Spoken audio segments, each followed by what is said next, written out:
Subscribe करें और bell दबाएं ताकि कोई खबर रह न जाए।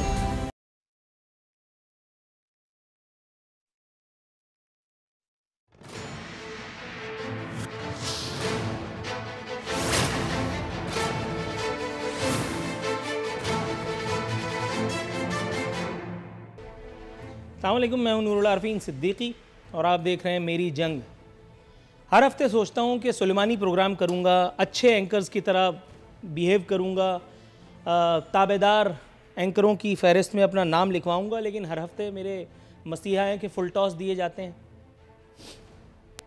बता रहे थे कि कुदरत ने हमें 12 मौसम दिए हैं। मैं काफ़ी देर तक वालदा से डिस्कशन में था कि हमारा तालीमी निज़ाम बहुत नाक़िस हो गया है, लेकिन जैसे ही खान साहब की ये साउंड बाइट हम दोनों की नज़र से गुज़रा, हम दोनों ने पाकिस्तानी निज़ाम तालीम के ख़िलाफ़ ये FIR वापस ले ली। यहाँ तो ऑक्सफोर्ड का ये हाल है कि कभी जापान और जर्मनी का बॉर्डर एक हो जाता है, कभी वहाँ का दरख्त जो है वो रात को ऑक्सीजन देने लगता है। और ताज़ा तरीन जो उन्होंने बताया कि अल्लाह मियाँ ने पाकिस्तान को 12 मौसम दिए हैं। क्यों? अल्लाह मियाँ से रिश्तेदारी है आपकी, नाउज़ुबिल्लाह मिन ज़ालिक। कौन सी किताब पढ़ के आए हैं? हमें क्या समझा हुआ है? हम भी PTI के हैं क्या जो आपकी बात पे अमन न सदक न कहें? नहीं, मैं तो नहीं कहूँगा। आप अगर अल्ताफ़ हुसैन बनने जा रहे हैं तो आप बनते रहिए, लेकिन अल्ताफ़ हुसैन का हशर भी याद रखिए। और आप अपने ही लोगों को जिस मुश्किल में डाल चुके हैं हुजूर वाला, उन बेचारों को हर हफ्ते आपकी एक जो है वो किसी न किसी कहे हुए अक़वाल ज़री का दिफा करना पड़ रहा होता है और बेचारों के पास जवाज़ कोई भी नहीं होता। मेरे मसीहा फरमा रहे थे कि बेरी के दरख्त लगाकर शहद हासिल करेंगे।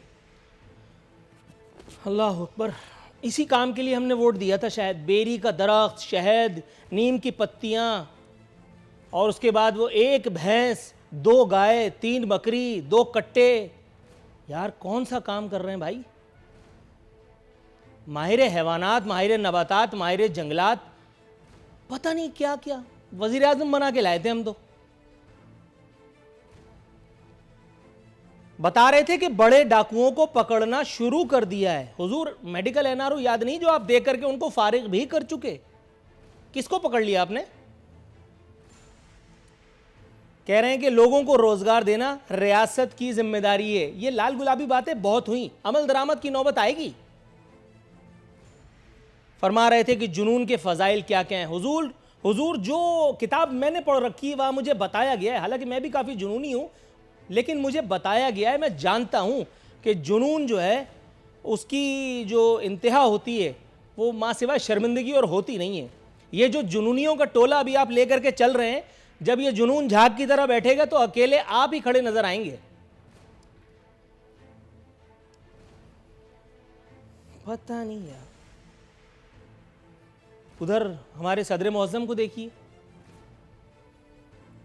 फरमा रहे थे कि सेहत के निज़ाम पर तवज्जो देने वाला वज़ीर आज़म मिलना खुशकिस्मती। बताइए, सारा निज़ाम धर्म भरम हो गया, ये कह रहे हैं सेहत के निज़ाम पे फोकस करने वाला। अच्छा, फिर एक हसरत का भी इज़हार फरमाया कि डिप्रेशन का शिकार अफराद के लिए कॉल सेंटर बनाना चाहता हूँ। जी, जिसको डिप्रेशन हो ज़ाहिर मार्केट जाएगा, बाज़ार जाएगा, उसको महंगाई नज़र आएगी। वापसी में आकर के जब वो आपके कॉल सेंटर पे फ़ोन करेगा तो उसको अच्छे अच्छे तलत महमूद के, नैयरा नूर के अच्छे अच्छे गाने सुनने के लिए मिलें, उसे कुछ लाल गुलाबी नसीहतें मिलें कि अब मुंह खोलिए, ज़रा लंबा सांस लीजिए, नीम के पेड़ के नीचे लेट जाइए, वो जो बकरी वज़ीर आज़म से लाए हैं ज़रा उसका दूध पीजिए, वगैरह वगैरह। यार कौन लोग हैं भाई?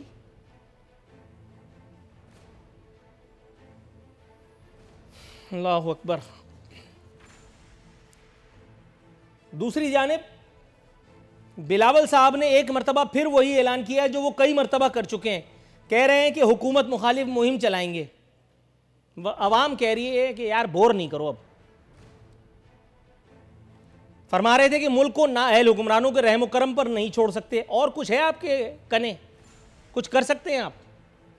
माँ सिवाय पेचो ताब खाने के, गुस्सा दिखाने के। फरमा रहे थे कि अवाम अब मजीद बेवकूफ़ नहीं बनेंगे, लेकिन मैं ट्राई फिर भी करता रहूँगा, यहाँ तक कि अवाम को बना ही डालूँ। कह रहे थे कि तब्दीली का ठेका पूरा हो चुका, जियाले पुरजोश हैं। पंजाब में जियाले कहाँ हैं? वो तो यहाँ से ट्रेन में भर के ले जाते थे आप। वो एक सहाफ़ी मरहूम अल्लाह गरीक़ी रहमत करे, जिसको किसी ने मेरे ख्याल रॉ वगैरह ने मार दिया होगा। आप लोग तो ऐसे नहीं है, मुझे यकीन है। वो जो 500-500 रुपये में जिसने वो पर्दाफाश किया था। अपने इत्तेहादियों पर ही बरस पड़े, कह रहे थे कि नवाज शरीफ भी जो हैं वो सिलेक्टेड ही हैं। दूसरी तरफ शहबाज शरीफ साहब जो हैं दयारे गैर से आंसू बहा रहे हैं पाकिस्तानी अवाम की हालत पर, कह रहे हैं कि मईशत मर रही है। हुजूर कफन दफन का खर्चा आपने थोड़ी उठाना, मरने दें, आप तो वैसे भी छुट्टियों पे हैं, मजे करें। कह रहे थे कि इमरान खान की बेहिसी उरूज पर है। हुजूर ये अनान इख्तिदार का हिसाब किताब ही अलग है। जब आपके हाथ में थी तब आपकी गर्दन में सरिया था, अब उनके हाथ में तो उनके हाथ में हंटर है। सो व्हाट, जिस तरह से आपकी अकड़ निकल गई उस तरह से वो भी हैं, मतलब वो कोई किसी के रिश्तेदार थोड़ी हैं। अल्लाह के नौजुल बता रहे थे कि नौकरियों के ख्वाब दिखाकर लोगों को बेरोजगार कर दिया गया। सर आपकी तो लगी हुई है ना, बस मजे करें। इसी तरह के कुछ मौजूआत पर गुफ्तगू के लिए आज मेरे साथ मोहतरम अताउल्लाह एडवोकेट साहब पाकिस्तान इंसाफ से, सिद्दीकुल फारूक साहब पाकिस्तान मुस्लिम लीग नवाज से और अखूनज़ादा चट्टान साहब मौजूद हैं पाकिस्तान पीपल्स पार्टी से। इससे पहले कि मैं नहीं बल्कि पहले तहरीक इंसाफ पर जाते हैं, जब पीपल्स पार्टी पे आऊँगा तो वो जो खबर है उसका वो लूप ज़रा चला देना भाई। अताउल्लाह साहब, अखूनज़ादा चट्टान साहब, सिद्दीकुल फारूक साहब, तीनों मुअज़्ज़िज़ीन को अपने शो में खुशामदीद कहता हूँ। हुजूर वाला अताउल्लाह एडवोकेट साहब, सर जल्दी से शुरू हो जाइए। 12 मौसमों के नाम, सर्दी गर्मी खिज़ां बहार 4 हो गए, अगला एक इलेक्शन, दूसरा वादा, 7वां मुकरना, 8वां मुझे जहन में नहीं आ रहा, ज़रा जल्दी से बताइए। जी बिस्मिल्लाहिर्रहमानिर्रहीम। नूरुल्लाह रिफिन साहब बहुत शुक्रिया।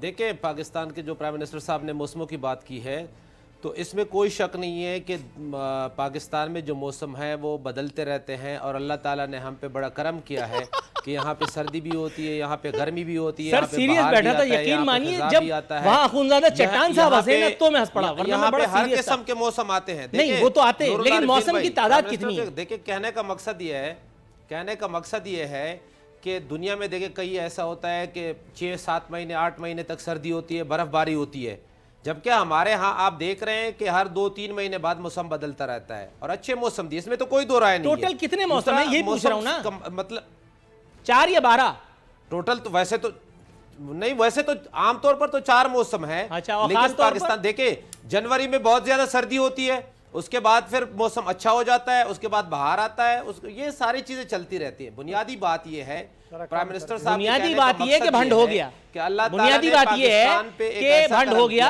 ये बिल्कुल वैसे ही लग रहा है मुझे कि जैसे अल्ताफ भाई को हिमाकत करते थे।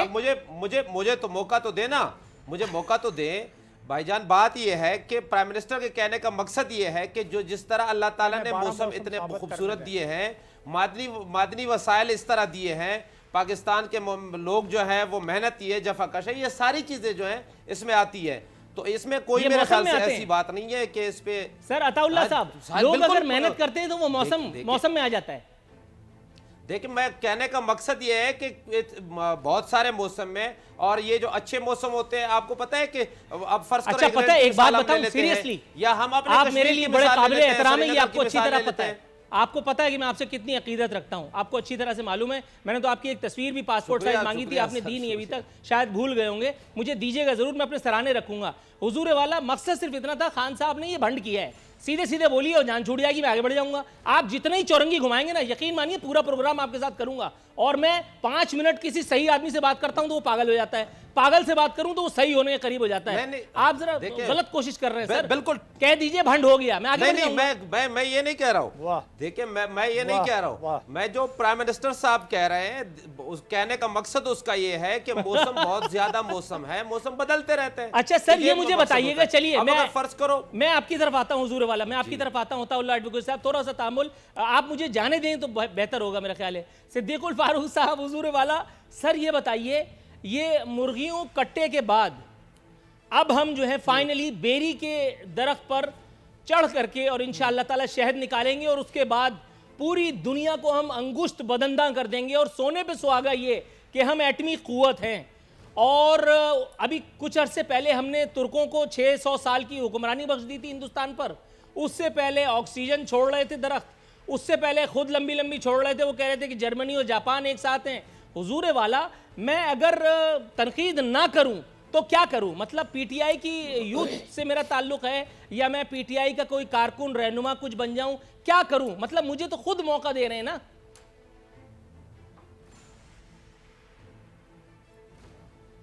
बिस्मिल्लाहिर्रहमानिर्रहीम।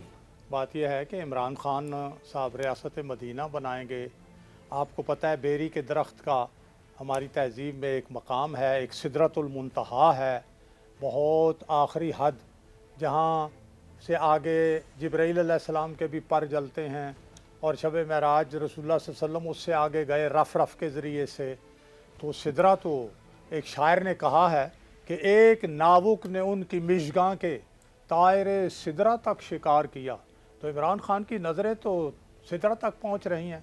ये कल कह सकते हैं कि मैं सिदरतुल मुंतहा से शायद लेके आऊँगा, फिर देखें कितनी कीमत पर उसकी पड़ती है। तो इमरान खान साहब की क्या बात है। आपने जुनून की बात की। गालिब का शेर है, बहुत से शेर हैं, और आखिर में ये है कि बक रहा हूँ जुनून में क्या क्या कुछ ना समझे खुदा करे कोई। ये शेर गालिब ने कहा है। आपने बात ही खत्म कर दी ना। सकते हैं वैसे। आपने एक बड़ी अभी माकूल बात की है जी। सुने नहीं, आपने एक बड़ी माकूल बात की अभी। आपने कहा है कि मैं अक्लमंदों से बात करता हूँ पागल हो जाते हैं, पागलों से बात करता हूँ सही हो जाते हैं। मेरा ख्याल है आप पागलों से बात किया करें ताकि सारे पागल खाने खत्म हो जाएं, सारे अक्लमंद हो जाएं। Point noted sir. अखुंज़ादा चट्टान साहब, हुजूर वाला, पहले ही सवाल पे आपको क्या नाराज करना। चलिए पहला सवाल यही कब से, हुजूर वाला सर ये बताइए, ये बड़े डाकुओं को पकड़ना शुरू कर दिया है और अब कुछ अरसे में मैयत जो है वो अच्छी हो जाएगी और रोजगार देना भी जो है वो रियासत ही का काम है। ये सब कुछ फाइनली मेरे मसीहा जान चुके हैं। सर जानते तो हम भी हैं, लेकिन हुजूर वाला इन सब अच्छी बातों पर अमल दरामद की नौबत कब आएगी? बिस्मिल्लाहिर्रहमानिर्रहीम। देखिए जी, ये तो इनसे पूछना चाहिए कि आप बड़े बड़े डाकू किसको कहते हैं कि पहले दफ़ा इस पे हाथ डाला गया।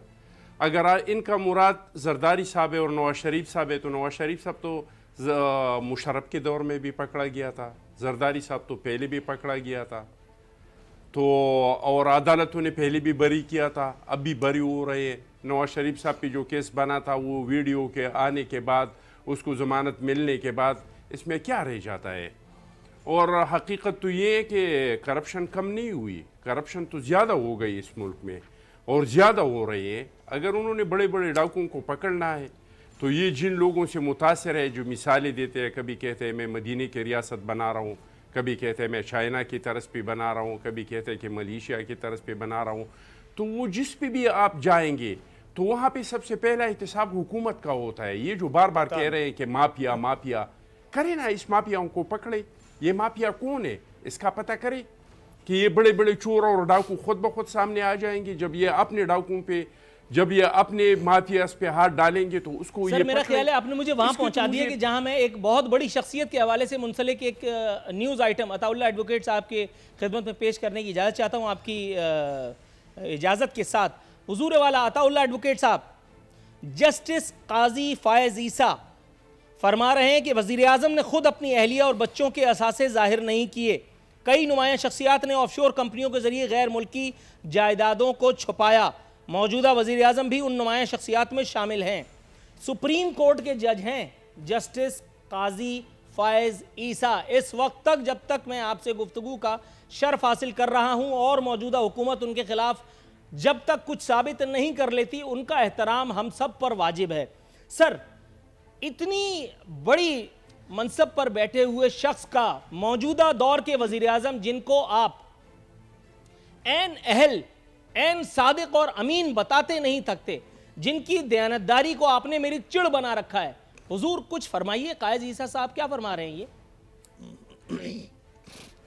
नूरुल आरिफीन भाई, ये जो सादिक और अमीन का बताया है, ये सुप्रीम कोर्ट ने बताया, हमने नहीं कहा, पीटीआई के वर्कर ने नहीं कहा। पीटीआई के वर्कर तो ज़ाहिर है हमारे चेयरमैन हैं, हम तो समझते हैं, हमारे यकीन है और बिल्कुल हम अपने ईमान के साथ ज़मीर की आवाज़ पे लबैक कहते हैं। ये सुप्रीम कोर्ट का ही डिसीजन है, आपके सामने है। दूसरा, हमारी हुकूमत जब से कायम हुई है, देखिए माजी में आपने हुकूमतें देखी है, हमारी हुकूमतें कायम हुई है, वो करप्शन के उस तरह के स्कैंडल कोई नहीं आ रहे हैं कि आप ये कहें कि जी एक वजीर ने ये कर दिया, फलाने ने ये कर दिया और कोई कार्रवाई नहीं हो रही है। तो वज़ीर आज़म दूसरे नंबर पे माफिया की बात की जाती है।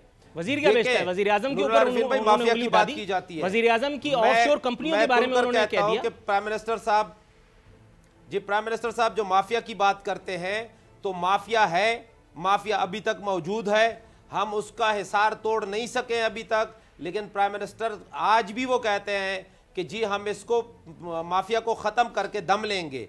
जो पिछले दिन चीजें हुई थी, आज अब मैं अभी आपके शो में आ रहा था, मैं आप ही के उस पे न्यूज चैनल पे सुन रहा था कि 55,000 तेले जो है वो एक शुगर मिल में पकड़े गए, चीनी के।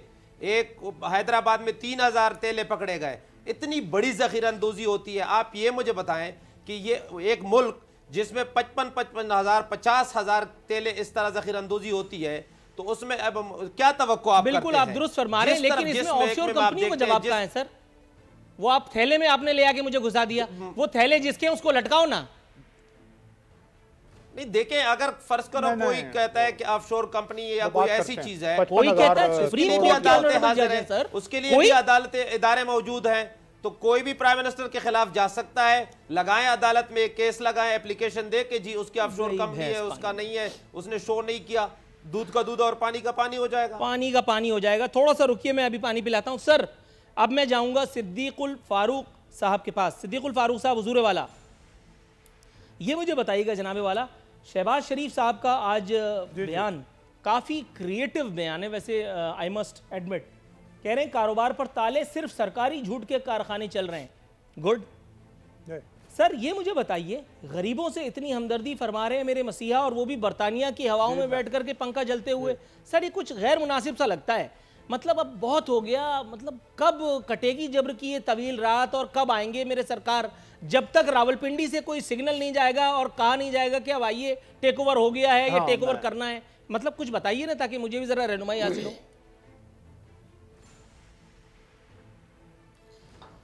मैं शहबाज शरीफ साहब के हवाले से जवाब अर्ज़ करता हूँ।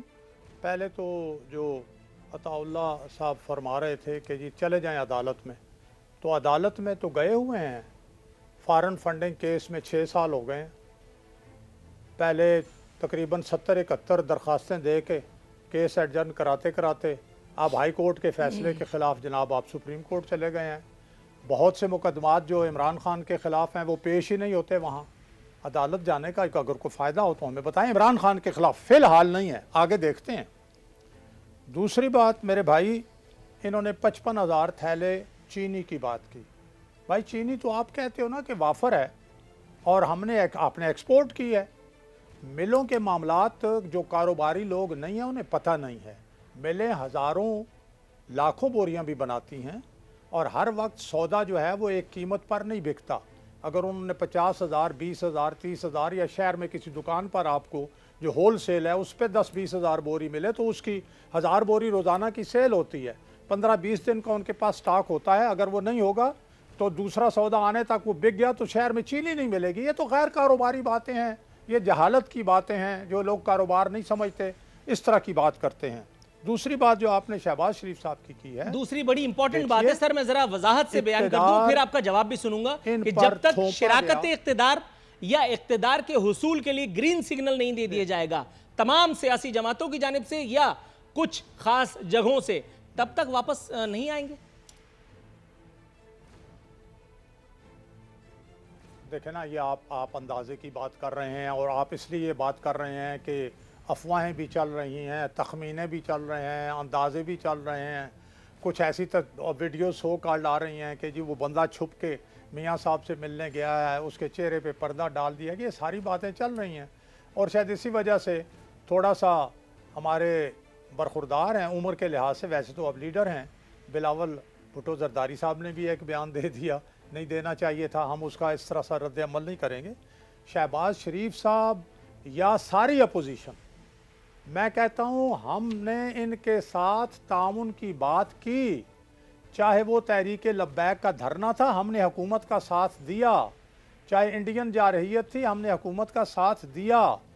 इनको हमने मईशत का जो है वो पैकेज बनाने के लिए हमने इनको कहा कि आइए एक ये चार्टर ऑफ इकानमी बना लेते हैं, लेकिन इन्हें नहीं समझ आई। इन्होंने समझा कि ये बहुत बड़े तुर्रम खान हैं, और वही मसीहा की बात की, अपने आप को मसीहा समझते हैं, मसीहाई आती कोई नहीं है।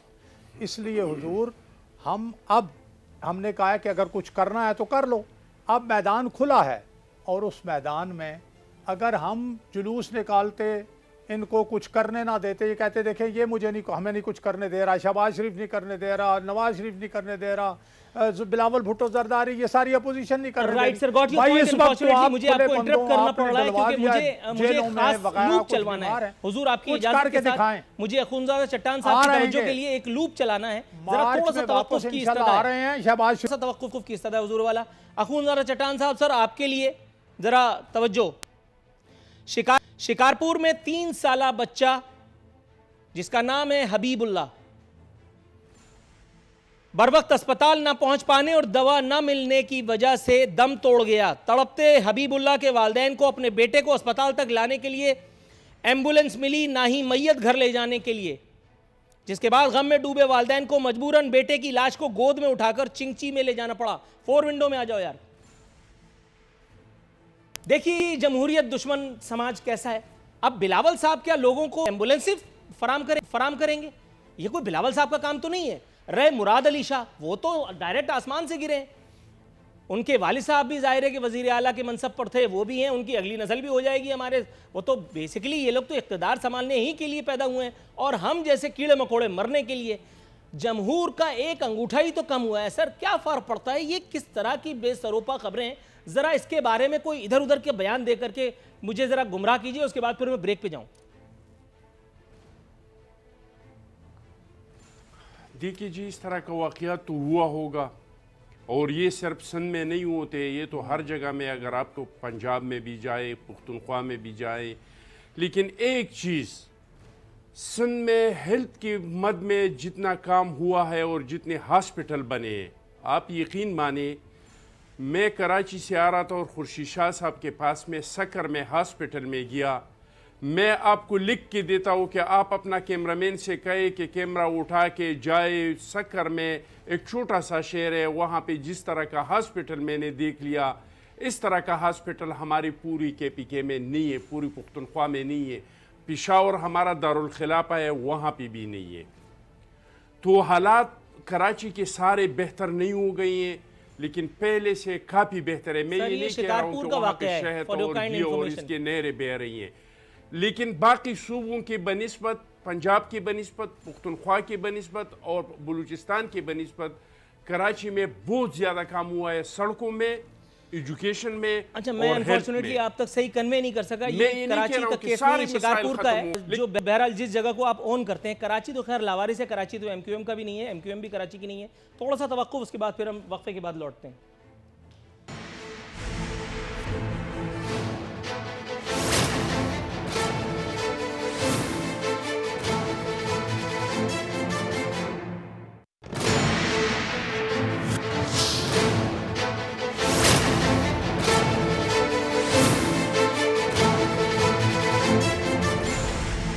वेलकम बैक नाजरीन, दस्तूर हमारे मेहमान हमारे साथ मौजूद हैं। अताउल्लाह साहब, आरिफ अलवी साहब फरमा रहे हैं कि कोशिश है कि एक कॉल सेंटर का क़याम अमल में लाऊं जहां पर डिप्रेशन और नफ्सियाती दबाव का शिकार लोगों को फ़ोन कॉल्स के ज़रिए सुकून और आराम हासिल हो। हुजूर वो टीके ही लगवा देते हैं, उनको तो सुकून तो खुद ब खुद मिल जाता। हालांकि सुकून सिर्फ कब्र में ही है।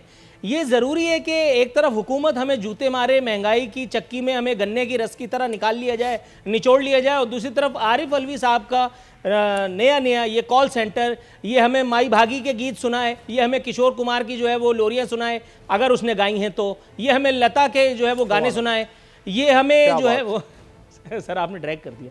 अच्छा, तो शुरू हो जाइए अताउल्लाह साहब। बिल्कुल भाई, आरिफ अलवी साहब जो है जब MNA थे तो उनका एक बहुत बड़ा किरदार है। उन्होंने कॉल सेंटर बनाने 5 साल अपने हल्के के लिए और पाकिस्तान तहरीक इंसाफ के लिए बड़ा काम किया है। और दूसरी बात यह है कि एक फलाही रियासत का काम ये होता है कि मैं एक और प्रोग्राम में बैठा हुआ था तो वहाँ पे एक हमारी बहन बैठी हुई थी कि आप जो है वो लोगों को खाना खिला रहे, लंगर खाने आपने खोल दिए और आपने शेल्टर होम बना दिए। तो ये फलाही रियासत में ये होता है। देखिए हम तो अभी हुकूमत में आए हैं, शेल्टर ये जो अगर फुटपाथों पे लोग सोते हैं या लोग भूखे हैं तो उस उनको फैसिलिटेट करना, उनको फ़िलहाल उनको अकोमोडेट करना वो हुकूमत की जिम्मेदारी है। और बुनियादी काम ये है कि ये हुकूमत का काम है कि वो महंगाई भी कम करे और बाकी चीज़ों पे भी काम करे। मैं सिर्फ इतना कहूँगा कि आने वाले दिनों में इंशाअल्लाह महंगाई पे कंट्रोल होगा, महंगाई में कमी आएगी, बिजली की कीमतों को इस्तेहकाम मिलेगा, पेट्रोल की कीमतों में इंशाअल्लाह कमी आएगी।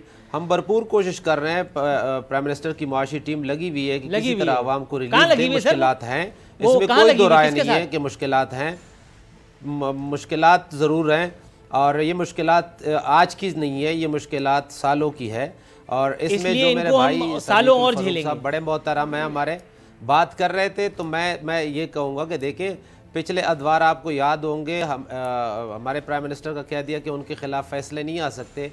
हमें वो वक्त याद है जब जज ख़रीदे जाते थे, उनको कॉल की जाती थी और जजों पे हमले किए जाते थे, कोर्ट पे, सुप्रीम कोर्ट पे। ये सारी चीज़ें रिकॉर्ड का हिस्सा है। सर हो सकता है कि आपकी जब हुकूमत का टेन्योर पूरा हो जाए तो उस तरह से उसी तरह से कल आपके बारे में भी इंकशाफ हो कि आप भी कुछ खरीदो फरोख्त कर रहे हैं। जी, अभी तो आप हुकूमत में, अभी तो थोड़ी सामने आता है। देखिए हमारी ये जिम्मेदारी है इस वक्त कि हम इल्ज़ामात नहीं लगाएं। हमारी ये जिम्मेदारी है कि हम कौम को इस मुश्किल से निकालें, हम महंगाई को किसी तरह कम करें। लेकिन देखिए ये फैसले बड़े मुश्किल हैं और कौमें इस तरह नहीं बनती कि 1-1.5 साल में हम मिलकर थोड़ा सा तवक्कुफ की इस्तदा मैं आपकी तरफ आता हूं कि मैं ये मिलकर एक मुल्क को बना सकते हैं। अकेले हुकूमत कभी भी नहीं बना सकती। सर ये वाली हुकूमत अल्लाह माफ करे, मुझे तो नहीं लग रहा बना पाएगी, लेकिन बहरहाल आप कहते हैं तो मैं मान लेता हूँ। जरा थोड़ा सा तवक्कुफ कीजिएगा, सिद्दीकुल फारूक साहब के पास जाना चाह रहा हूँ। सिद्दीकुल फारूक साहब, सर हो सकता है सवाल आपको बुरा लग जाए, लेकिन सानू की सर ये लिखा हुआ है कि राना सनाउल्लाह साहब ने आज इस्लामाबाद हाईकोर्ट के बाहर मीडिया से गुफ्तगू में कहा था कि आज मियां नवाज शरीफ का ऑपरेशन होने वाला है। दूसरी जानिब ज़ाती मौलिज डॉक्टर अदरान ने जो है वो तरदीद फरमा दी है। और वो जो शेर मैंने पिछली दफ़ा भी आपको सुनाया था, फिर याद आ गया, 100 किस्म के झगड़ों से बचा लेती है मुझको हर बात से ये साफ मुकर जाने की आदत। हुजूर कोई तबसरा फरमाइए, फिर हम आगे जाएँ।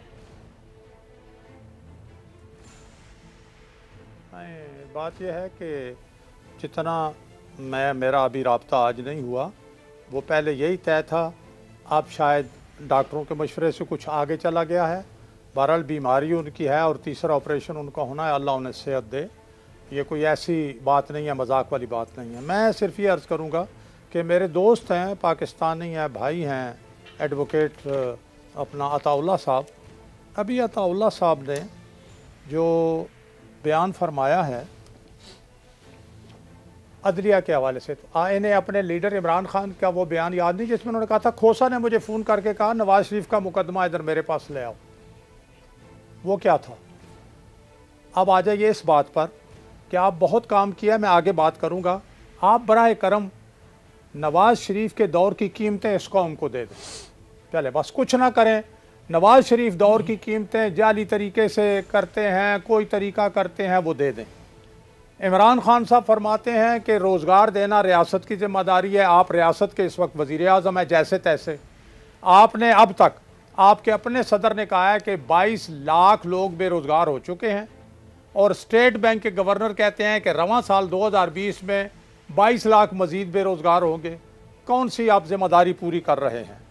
अच्छा, अब फिर मैं आपसे ये अर्ज़ करूँगा कि आपका वो दौर है जिसमें आप लोगों को कहते हैं, क्या किसी को मालूम है जो आपने कहा 12 मौसम? भाई किसको मालूम है 12 मौसम? लेकिन अताउल्लाह साहब ने मेरा मसला हल कर दिया सारी कौम का। इन्होंने कहा गर्मी ज़्यादा गर्मी होती है, कम भी गर्मी हो। बिल्कुल, कम गर्मी, दरमियानी गर्मी, ज़्यादा गर्मी। ये नूरुल आरिफीन साहब 3 मौसम ये हो गए। कम सर्दी, ज़्यादा सर्दी, दरमियानी सर्दी। सर तो कम बहार, ज़्यादा बहार, दरमियानी बहार, और इसी तरह से। बल्कि ये 12 के 15 बना सकते हैं। ठीक है, 15 इस तरह के। बरसात, कम बरसात, ज्यादा बरसात, बहुत बरसात। अच्छा, थोड़ा सा तवक्कुफ फरमाइएगा। चट्टान खुश्क साली, ज्यादा खुश्क साली, दरमियानी खुश्क साली। चट्टान साहब के पास जाने से थोड़ा सा तवक्कुफ की इस्तदा है। चट्टान साहब, मुराद अली शाह साहब जो है वो पराए फड्डे में टांग अड़ा रहे हैं। सर वो कह रहे हैं कि एक और बात सुन ले, एक और बात सुन ले। अभी रिकोडिक से एक लम्हा अभी इन्होंने ऐलान किया कि रिकोडिक के सोने से हम कर्जे अदा करेंगे। ले जी, इन्होंने रिकोडिक के सोने का नाम लिया। उधर जनाब शेख रशीद ट्रेन लेके पहुंच गया, उधर इमरान खान साहब के लोग बेलचे लेके उसमें सोना डाल रहे हैं। अब सोना ट्रेन के डब्बे भर रहे हैं, बोगियां जा रही हैं, उधर सोना जो है वो 96,000 रुपए तोला हो। अच्छा, कैसे जबरदस्त चट्टान साहब, सर मुराद अली शाह साहब का कहना है विफाकी हुकूमत अपनी मुद्दत पूरी नहीं करेगी। सर विफाकी हुकूमत की चिंता इन्हें खाई जा रही है। बिलावल साहब को जो है वो हुकूमत मुखालिफ मुहिम का ऐलान करने से फुर्सत नहीं है। और वहाँ की एक खबर आपकी खिदमत में पेश कर देता हूँ। सिंध हुकूमत का बर्न सेंटर, ये मंसूबा 12 साल से पेंडिंग है। आपकी हुकूमत है 10 साल से, ये मंसूबा पेंडिंग है 12 साल से। और ये इलाका कौन सा है भला? सिंध। कराची, हैदराबाद, लाड़काना, सखर और मीरपुर खास में बर्न सेंटर्स का ऐलान हुए मुद्दत गुजर गई। लाड़काना में इमारत ही मौजूद नहीं। हुजूर कोई जवाब दीजिए कि दिले बेकरार को थोड़ा करार तो नसीब आए। देखिए जी, अगर आपने सिंध हुकूमत के बारे में इतनी डिटेल से और तफसील से पूछना है तो आप मेहरबानी करके किसी दिन सिंध हुकूमत के किसी बंदे को साथ ले ले, मुर्तज़ा वहाब को साथ ले ले या सैयद गनी को साथ ले ले या किसी मिनिस्टर को साथ ले ले। सर एक चीज अर्ज कर दूं, क्योंकि एक छोटी सी चीज अर्ज करूं, आप बिल्कुल सही कह रहे हैं, लेकिन सिंध गवर्नमेंट का हिस्सा नहीं हूं। सर आप बिल्कुल सही फरमा रहे हैं। एक छोटी सी बात का हिस्सा नहीं हूं तो मुझे इतना डिटेल से राइट के बारे बिल्कुल सही कह रहे हैं आप बिल्कुल सही कह रहे हैं। मैं अग्री करता हूं। आप इतना छोटी छोटी चीजों के बारे में मुझे सिंध हुकूमत के बारे में सर मैं अखूनज़ादा चट्टान साहब आप बिल्कुल दुरुस्त फरमा रहे हैं, आपकी बात बिल्कुल अग्री करता हूं मैं। सर लेकिन एक बात मैं पहले क्लैरिफाई कर दूं, फिर ये क्लैरिफाई भी करूंगा कि ये बात छोटी नहीं है। आप बिल्कुल सही कह रहे हैं। ये सिंध हुकूमत की जो है ना कारगुजारियां, मुझे पूछने के लिए किसी सिंध के रिप्रेजेंटेटिव का इंतखाब करना चाहिए था। लेकिन सर मैं वो अल्लाह का शुक्र है रांदे दरगाह हूँ कि जिसे विफाक में अक्सर PTI के लोग लिफ्ट नहीं कराते, बड़े बड़े, और यहाँ पीपल्स पार्टी के। सर आपसे तो मेरी अल्लाह का शुक्र है, जिसको कहते हैं बड़ी अच्छी याद अल्लाह है, सिद्दीकुल फारूक साहब हो गए, अताउल्लाह एडवोकेट साहब हो गए। आप लोग चूँकि घास डाल देते हैं और हमारे प्रोग्राम में शिरकत की जहमत उठा रखते हैं, इसलिए हम भी इखलाकन आपसे ये सवाल पूछ लेते हैं। वरना ये शिकवा आपका बिल्कुल बजा है कि ये सवाल किसी सिंध से मुतल्लिका शख्सियत से होना चाहिए था। अगर आप कहें तो मैं कोई और छोटी सी फुल टॉस आपको दे देता हूँ, आप चाहें तो इससे जो चाहे सलूक करें। मुराद सईद साहब फरमा रहे हैं कि अवाम वज़ीर आज़म इमरान खान के साथ हैं। ये कौन से अवाम है जो इमरान खान साहब के साथ हैं और जिसकी खबर वजीर खामखा मुराद सईद को तो है लेकिन मुझे और आपको नहीं? उम्मीद है आपका गुस्सा ठंडा हो गया होगा। वो भाई अब आपने ऐसे बंदे का नाम लिया है, इसके सवालों का हम क्या जवाब देंगे। लेकिन हकीकत तो ये है कि आप आम आवाम को तो छोड़ दे, आम आवाम तो बेचारे, इसका तो जो हाल है अल्लाह माफ़ करे, वो तो जो बंदा बाहर निकलेगा उसको हालात का पता चल जाएगा। आप मेरे भाई अताउल्लाह साहब से पूछे कि आप अपने हल्के में जाते तो लोगों की क्या हालात है। आप तो कारखानदार मिल्स मालिकान ने भी अपनी चाबियाँ, जो करोड़ों के मिल्स लगाए हैं, उनको गवर्नर को फेंक दिया कि जी आप मेहरबानी करके और ये मिल के चाबी आप ले ले। मैंने ज़िंदगी भर का जो जमा पूंजी था इस मिल पे लगाया था, लेकिन इनसे मेरा चूल्हा तक नहीं जलता है। उन्होंने कमाने की बात नहीं की थी। तो अगर मिल्स मालिक का चूल्हा नहीं जलता है करोड़ों के मिल्स लगाने के बाद, आज आपने देखा होगा कि टेक्सटाइल मिल वालों ने कहा कि इस जालिमाना शराइत के साथ, जालिमाना टैक्स के साथ, ब्रेक पर जालिमाना बिजली बिल के बाद हाजिर होता हूं, प्रोग्राम को वाइंड अप की जानिब ले जाएंगे।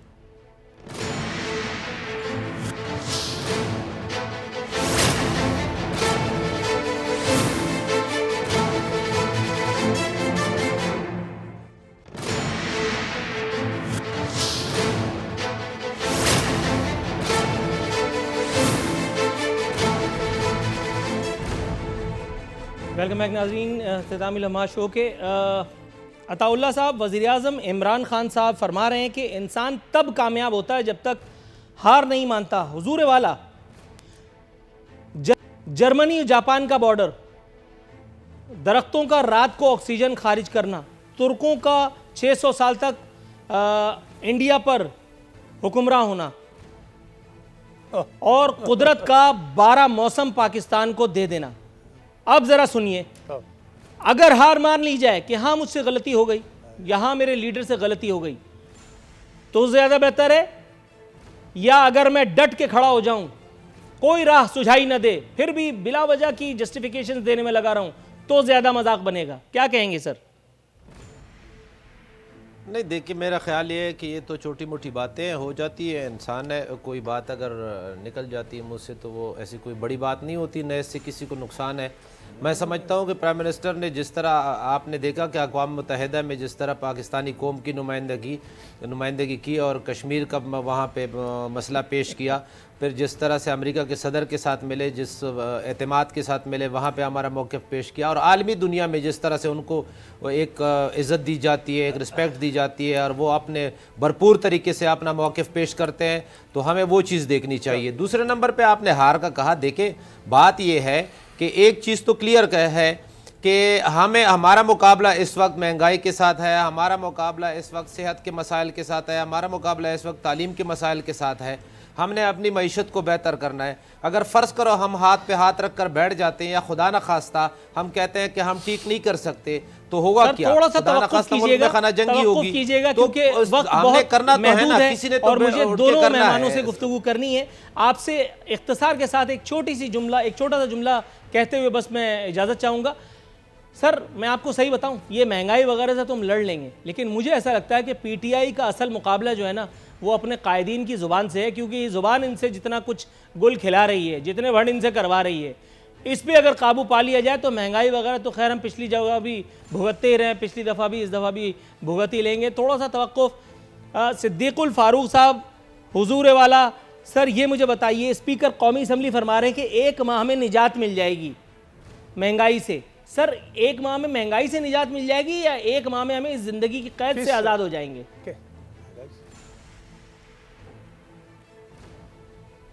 देखिए, ये उन्होंने भी एक अनहोनी नामुमकिन बात कर दी, क्योंकि लीडर भी ऐसी बातें करता है। उन्होंने भी एक छोड़ दी। ये जो अभी अताउल्लाह साहब फरमा रहे थे कि हम हाथ पे हाथ रख के तो नहीं बैठे हुए, खुदा करे आप हाथ पांव ना मारें, आपके हाथ पांव मारने की वजह से बर्बादी हुई है। हाथ पे हाथ रख के बैठे, बर्बादी कम होगी, या आपने ज़्यादा ख़राबी कर दी है। मैंने एक ही बात की कि कीमतें नवाज शरीफ दौर की वापस ले आएँ अगर ला सकते हैं। बिजली की कीमतें वहाँ ले आएँ, गैस की कीमतें वहाँ ले आएँ, चीनी की कीमतें, आटे की कीमतें, सारे किराए और दुनिया जहान की जो कीमतें आपने बढ़ाई हैं वापस ले जाएं। बस इससे ज़्यादा आपसे मुतालबा नहीं है अगर कर सकते हैं। दूसरी बात यह है, सदीकुल फारूक साहब, वो जो इदारे तबाह हुए हैं, वो जो अताउल्लाह साहब थोड़ा सा तवक्कुफ, अताउल्लाह साहब kindly, sir kindly, sir Ataullah साहब थोड़ा सा तवक्कुफ, सुन ले प्रोग्राम का फॉर्मेट मुखातिब करें, मुझे ना मुखातिब करें। सदीकुल फारूक साहब सर वाइंड अप कीजिए सर। मैं इनकी बात कर रहा हूँ। देखिए, मैं जल्दी वाइंड अप करता हूँ। एक बात ही, बाकी 2 जुमले और करूंगा कि 5.8 GDP बड़ी काफ़ी है जो हमने दी। अब इस बात पे आ जाइए कि ये जो आलमी सतह पे इन्होंने चीन में जाके झूठ बोला इमरान खान ने कि we successfully planted 3 billion trees in one of our province, कि हमने अपने सूबों में से एक सूबे में कामयाबी से 3 अरब दरख्त लगाए। ये सारी दुनिया को पता है कि झूठ बोला है। सर थोड़ा सा तवक्कुफ की इस्तदा है। मैं अखूनज़ादा चट्टान साहब के पास जाऊंगा, फिर वाइंड अप। अखूनज़ादा चट्टान साहब, सर का जिसकी अपनी सर थोड़ा सा ऑफशोर कंपनी हो, ऑफशोर कंपनी वाला सिद्दीकुल फारूक साहब, थोड़ा सा तवक्कुफ। अखूनज़ादा चट्टान साहब, सर एक खबर मुझे बता रही है कि रहमान मलिक साहब कश्मीर के मौजू पर फिल्म बनाने का ऐलान कर चुके। बता रहे हैं कि इस फिल्म का स्क्रिप्ट भी वो खुद ही लिख रहे हैं और अभी मुकम्मल होने वाला है। सर गरीब सा आदमी हूँ, कोई रिश्वत भी नहीं देता, मुझे तो इस लायक ही कोई नहीं समझता। और उसमें हीरो का रोल नूरुल आरिफीन को देंगे। सर मैं एक रोल ऑनियर मांगने वाला था, आपने मेरी मुश्किल आसान की। चट्टान साहब, सर एक छोटा सा अगर आप व्हाट्सएप या मैसेज ही कर दें मेरी तारीफ पर मबनी, थोड़ी सी मेरी जो है वो ज़रा सी बढ़ा चढ़ा करके मेरी क्वालिटीज़ गिनवा दें, वो जो मुझ में नहीं है, तो सर मेरा भी काम बन जाएगा। एक छोटा मोटा रोल भी गरीब से एंकर के लिए बहुत होगा। अगर बना रहे हैं तो अच्छा कर रहे हैं। आजकल तो ड्रामे और फिल्में हमारे यहाँ SPR भी बना रहे हैं, गाने भी बना रहे हैं, तो अगर वो भी बना ले तो कोई बड़ी बात नहीं है। और मैं समझता हूँ कि अगर रहमान मलिक साहब बना रहे हैं तो अच्छा ही बनाएगा इंशाअल्लाह ताला, और उसको कश्मीरी अवाम को भी फ़ायदा होगा, पाकिस्तानी अवाम को भी फ़ायदा होगा, इंडियन अवाम को भी फ़ायदा होगा। कश्मीर के मसाइल के बारे में लोगों को पता चल जाएगा। इंडियन अवाम को क्या फ़ायदा होगा? मसला है क्या? जाते जाते अगर आप बताएं, इंडियन अवाम को क्या फ़ायदा होगा? इंडियन अवाम को फ़ायदा ये होगा कि इंडियन अवाम के जहनों में जो गलत बातें डाले गए हैं कश्मीर के बारे में और जो असल हक़ाइक़ है जो कश्मीरियों के साथ हो रहा है और इसके बारे में नहीं बताया जा रहा है, तो शायद वो रहमान मलिक साहब का फिल्म देख के और उनको पता चल जाएगा की बात है, ये बात सुनकर क्या है और कश्मीरियों के साथ क्या हैरत तो नहीं होती जब मुल्क का लेकिन साहब, मैं भी आपसे एक सवाल पूछता हूँ। आज ये आप मुझसे अजीब किस्म के सवाल क्यों पूछ रहे हैं कि रहमान मलिक साहब फिल्म बना रहे हैं, कभी सन गवर्नमेंट के इस तरह के सवालात पूछ रहे हैं जैसे मैं सन गवर्नमेंट की कैबिनेट मीटिंग में बैठता हूँ, इनकी स्टैंडिंग कमेटियों के मीटिंग में बैठता हूँ। आपने मुझसे पूछना है तो पाकिस्तान पीपल, मैं सेंट्रल एग्जीक्यूटिव कमेटी का मेंबर हूँ, मैं खैबर पख्तूनख्वा का सीनियर नायब सदर हूँ। सर, मिजाज आपके अब तक बरहम है, जबकि मैं इसकी वजाहत भी कर चुका। किसने बताया कि मैं डायरेक्टर हूँ रहमान मलिक साहब की फिल्म का? क्या आप मुझसे रूल मांग रहे हैं रहमान मलिक साहब की फिल्म में? आप मुझे ये बताएं। सर मैं आपके मिजाज बरहम है, जबकि मैं क्लैरिफाई कर चुका कि सिंध वाली बात का मकसद क्या था। दूसरा मेरे पास था 1 मिनट। अब आप मुझसे मेरी रोजी भी पूछ लेते हैं। चलिए मैं आपको सीक्रेट बताता हूँ सर, 1 मिनट में मैं आपसे क्या पूछूं, और आपसे कुछ पूछना भी है, तो इसलिए मैंने ये सवाल धकेल दिया और आप नाराज हो गए। बहरहाल आपको नाराज करना मकसद नहीं था। आप जैसे मेहमान, बिल्कुल नाराज नहीं हूँ। आप जैसे मैं बिल्कुल नाराज नहीं हूँ, लेकिन हैरान आज जरूर हूँ कि आप मुझसे आज कैसे कैसे सवाल पूछते हैं। Sir thank you so very much. Akhundzada चट्टान साहब, अताउल्लाह एडवोकेट साहब, फारूक साहब। नाज़रीन, ये था आज का शो। इसी के साथ हमारी टीम को इजाज़त दीजिए। इंशाअल्लाह ताला कल बशर्ते ज़िंदगी हाजिर खिदमत होंगे। फ़ी अमानिल्लाह।